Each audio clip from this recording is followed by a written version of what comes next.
What's up everybody? Welcome to Rotor Right Workbench. I'm Let's Fly RC, and today I'm going to show you how to adjust the gimbals on your RadioMaster Zorro. In some cases you might need to switch modes from mode 1 or mode 2, and you might need to remove the self-centering feature or add the self-centering feature to one side or the other of the radio. We're going to teach you how to do that, and we're going to teach you how to change the travel limits of your sticks and adjust the spring tension on your gimbals as well. To do this, you'll need a 2mm Phillips head and a 1.5mm hex head screwdriver available at the Rotor Riot store at rotorriot.com. Let's begin with minimum and maximum stick travel. On a RadioMaster Zorro, you can adjust how far up or how far down the stick can travel if you need a longer or shorter throw to feel comfortable flying the radio. You can adjust the stick travel with these two 1.5mm hex screws on the top and bottom of the gimbal. Take your 1.5mm hex driver and adjust the screw. The top screw will adjust the downward travel and the bottom screw will adjust the upward travel. Tightening the screw will reduce the travel and loosening the screw will increase the travel. Let's demonstrate this on the throttle stick in mode 2 so that you can see it happening in real time. I'm going to adjust the distance that this can go in the downward direction by tightening this screw, and you'll be able to see the stick moving as I do it. And now the stick can only go down to this position. By loosening the same screw, you can increase the travel downwards by that much. The same goes for the upward direction with the opposite screw on both sides. Next, we're going to talk about friction and self-centering. Friction is the ability for the stick to hold itself in place if, for example, you remove your finger. If the friction is not tight enough, the stick can flop around when you move the radio and it will lose its position. This is really useful for throttle accuracy. When adjusting these screws, it's very useful to use the case that came with your Zorro radio in the package to prevent damaging the gimbals. To adjust the self-centering screws, you're going to need your 1.5mm hex driver, and you're going to need to adjust these two screws for self-centering. If you'd like to switch from mode 2 to mode 1, you're going to need to adjust these two screws to switch which gimbal has the self-centering stick. Tightening these two screws will disengage self-centering, and loosening these two screws will engage self-centering. So if you would like to engage self-centering on both sticks, we need to loosen this screw here. It's not quite self-centering yet. I'm going to continue to loosen it.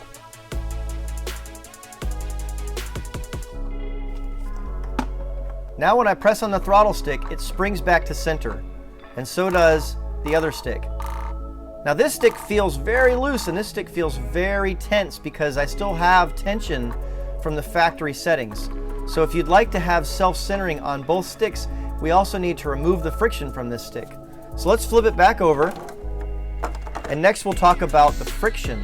The friction adjustment screws are here and here. So if you would like to adjust the friction, you need to adjust these two screws. Tightening the screws will increase the amount of friction, and loosening the screws will decrease the amount of friction. Since we would like for this stick to be self-centering, we're going to loosen this screw to remove the friction. You can completely remove the screw if necessary to remove all of the friction and save it in your packaging in case you ever decide to put it back. Now both sticks are completely self-centering and always go back to center. Since I fly mode 2, I'm going to go ahead and make the stick on this side the throttle stick, and I don't want it self-centering, so I'm going to tighten self-centering hex screw all the way to disengage self-centering. And since it's always a good idea to have a little bit of friction when you have self-centering removed, I'm going to go ahead and tighten the friction screw just a little bit to add the right amount of friction to my throttle stick. Now when I put the throttle stick in a certain position, it doesn't wiggle around when I shake the radio. And this is the perfect amount of friction that I like on my throttle stick. Adjusting the spring tension on your radio is a little bit more complicated. It requires opening the radio and adjusting it from the inside. The spring tension is the amount of tension you'll feel on the stick as you move it around. I personally don't like a lot of stick tension because when I go from left to right in a roll movement, I don't like to feel the stick locking in place in the center, and that helps to keep my flying a little smoother. Everybody has their own way and everybody prefers it a little bit differently, but that's how I like it in my radio. To open the radio, we're going to again place it on the packaging that came with the radio. First step is to take off the battery bay covers, remove the batteries. To remove the back of the radio, we'll need to remove these 8 screws with the 2mm Phillips head screwdriver.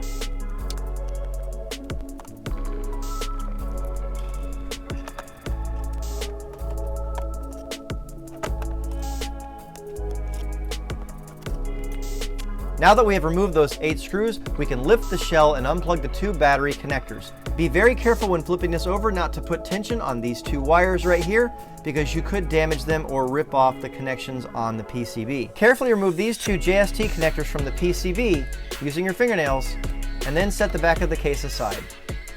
When the case is removed, both of the sticks will appear to be self-centering because the screw adjustments are built into the back of the case. Now that we have the back of the radio case removed, we can adjust the spring tension. The horizontal spring tension is very easy to adjust, where the vertical spring tension requires us to remove some screws on the PCB and move it over slightly to access the screws.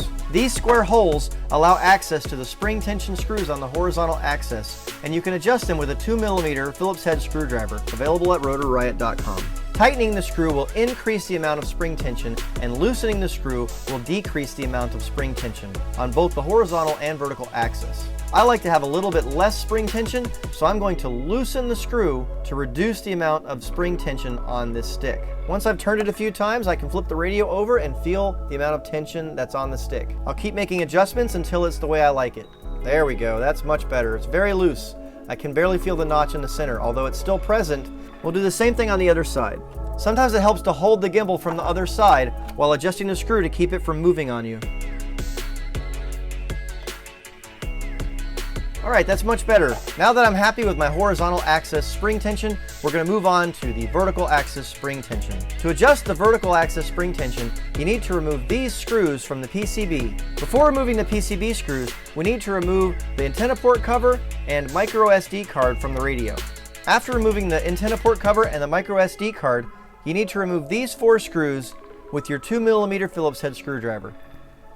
Be very careful not to drop the screws inside the radio because the gimbals are magnetized and they will suck your screws into the radio and make them hard to find. Now the PCB should be able to wiggle around so that you can move it slightly to one side or the other to access the screws needed to adjust the spring tension of the vertical axis. Just like with the horizontal axis, to adjust the vertical axis spring tension, tightening will increase and loosening will decrease. By moving the PCB slightly over and up, you can access the vertical tension screw, located right here. Tightening this screw will increase the tension, and loosening this screw will decrease the tension. Since I want less tension in my radio on both axes, I'm going to go ahead and loosen this screw to remove some of the tension on the vertical axis. For the other gimbal, the vertical spring tension screw is accessible through this little hole here. Move the PCB slightly down and to the right to see the screw. Reassembly. If during this process your plastic momentary buttons fell out of the radio, be sure to place them back where they go before reinstalling the PCB. Use gravity as your friend and drop them back in place. Now gently press forward on the PCB to line up the screw holes and reinstall the 4 screws that hold it in place.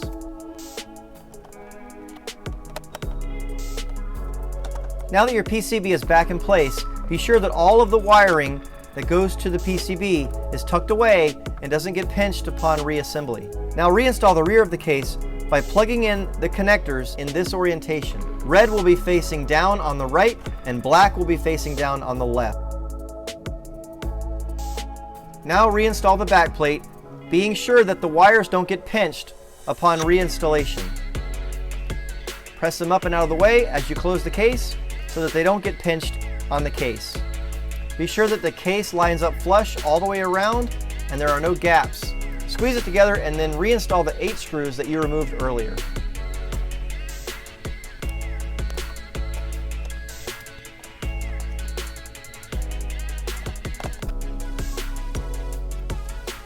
Now that the 8 screws are reinstalled, we can reinstall our batteries, battery bay door covers, and our SD card and antenna port. Be sure to reinstall the batteries with the negative side facing the spring. When installing the battery bay door covers, it may be helpful to squeeze the sides together while installing it to make sure that all of the connecting points lock in place. Once you have it in place, be sure to press on the edges to make sure all the locking points have locked in place. The battery bay cover should be flush all the way around. Now you can reinstall your SD card and your antenna port plug, and we're all finished. That's perfect, just the way I like it.